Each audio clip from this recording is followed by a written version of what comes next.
তো আমি এক্ষুনি একটা ব্লগ পোস্ট করছি, তাই আমি মামামের জন্য কালকে কালীঘাটে পুজো দিতে গেছিলাম। তো অনেকজন বলছে এই অবস্থায় যেতে নেই, আমাদেরও 5 মাস হয়ে গেলে না ঘরে পুজো করতে হয় না মন্দিরে করতে নেই।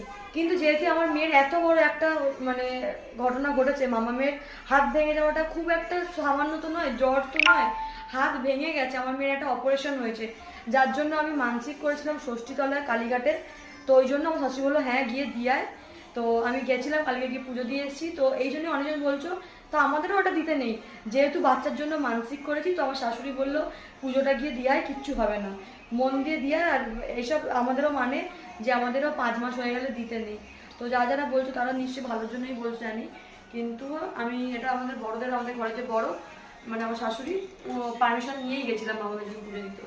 আর মামাম এখন অনেকটা সুস্থ আছে। মাম্মাম সত্যি কথা এতটাই স্ট্রং যে নিজের ব্যথা জানি না সহ্য করছে না কি করছে বুঝতে পারছি না।